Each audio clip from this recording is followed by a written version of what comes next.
Stan, if I told you that Jim Harbaugh would be entering his 6th year at Michigan, they would not be ranked in the preseason AP Top 25 poll.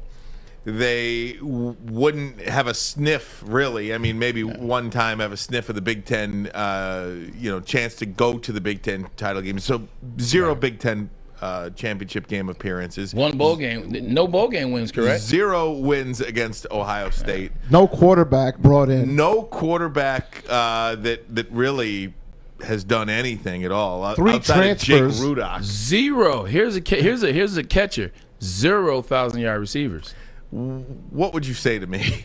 Wow. I'd have said you're crazy. Yeah. What do you have against Harbaugh? Mm-hmm. What do you have against Michigan program? You're one of those guys that are trying to take the program out. That's what I would have thought. Mm-hmm. Because Jim Harbaugh's resume prior to coming to Michigan was one of the best resumes in all of football. And so I would never have believed that where we are today would have been there under his leadership. I got to believe that there's something going on with him that we may find out later on in life that was bothering him. He's an absolutely solid football coach because he showed it on so many different levels. What's happening here with him in Ann Arbor, I don't know. And I think he's a very prideful man, and he will never share that with anybody. But here's what I truly believe. I don't think this year is going to be a very good year as well, just because of the young people. They're starting a new quarterback, and they haven't built the team up the way they need to build it up.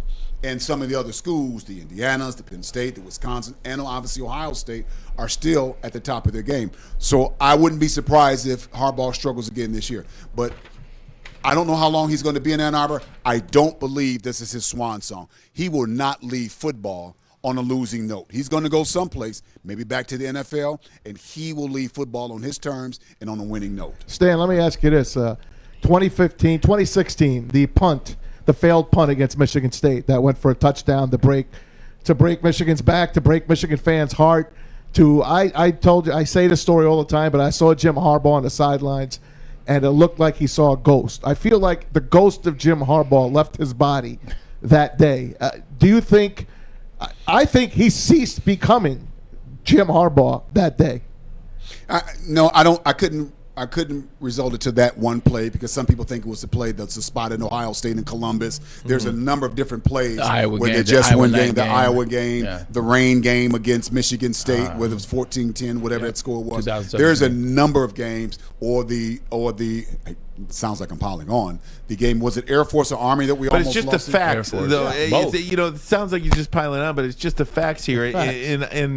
Yesterday I made a commitment to the audience that I was not going to talk negatively, and I am not. You got to stay true. And I am not going to talk negatively about Team One, whatever version this is of the Michigan Wolverines. We'll figure it out. But until they lose a game. But I want to. Do you think Jim Harbaugh's dealing with something? You don't think that the Jim Harbaugh they hired is the Jim Harbaugh they've got right now? Absolutely not. He's not the same guy. I believe there's something going on with him. He can't watch it. He hasn't forgotten how to coach football. I don't know if it's staff, if it's he brought in people with him that really weren't ready to do that had a good resume, that got old with him. One thing I hear about Nick Saban is he has a cycle with all his coaches. He sends them in, he sends them out. He sends them in, he sends them out. I heard him say, I cannot have anybody with me that doesn't evolve. I got to have new thought, everything. I have to evolve, so I have to keep new people around me. I don't know if that's it with Coach Harbaugh, or I don't know what it is. I don't think he's the same guy to walk through that door. Hey, Nick Saban, you just talked about him. What didn't work here at Michigan State for Nick Saban? How did he leave here and become St. Nick? So let me answer it a different way. Yeah. The reason why Nick Saban here is the ridiculous, stupid stuff I ever heard from fans the week before Michigan State beat Michigan.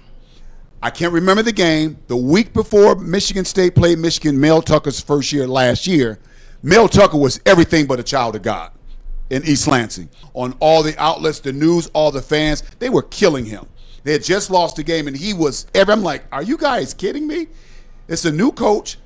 It's a pandemic, and his team didn't play well. They were trying to run him out of town. Not to mention they weren't a good team. No, they weren't a good team. 7 days later, he beats he beats Michigan. Oh yeah, So coming back to your question about Nick Saban, he was not respected in East Lansing. They had no idea what they had. He didn't get the support, and I don't know if he wasn't Muddy's guy, if he wasn't Darryl Rogers' guy, if he wasn't some of the other coaches. So they had cliques going on up there as well, and they pushed out the best coach they ever coached in college football. Forgot what he did in 1999. Don't forget what he did against Michigan in 1999 when Saban beat Lloyd up there. That was the Plexico Bears game. Oh, man, I was at that game. The Plexico Bears threw my guy David Terrell down. DT was... Lloyd was like, hey, Soup, get his butt out of there. DT was trying to play defense in that game. Hey, back in the day, all you heard was Nick Saban saying the reason he left, the reason is because Michigan was still the big dog here. He could never pass Michigan. That was always the way people told us the reason Nick's left. And Nick didn't want to throw people under the bus in East Lansing. That's why he gave that statement. I know for a fact that there were a lot of people in East Lansing that did not support him. And he said, listen, I'll go someplace else because I can coach football. And clearly he can. Can we hold you over? Yeah, let me check with Carolyn. I'll see. That's my stepmom, by the way. I'd love to do another. I got to get some Braylon stories. All right. You got it. The real stories. No. Segment over. We're gonna not the ones he gives us. We're gonna send Braylon on. I got to get some Braylon stories. Braylon Edwards, the bottom line on Woodward Sports Network. More with Stan. Welcome to the Call Sam Chopper Shop, where you can win a custom-built chopper while helping our veterans at the same time. Watch as the Bad Pig Custom Team turns this bike into a one-of-a-kind classic chopper. And when it's finished, we'll be donating the bike to Volunteers of America Michigan to raffle off in support of our vets.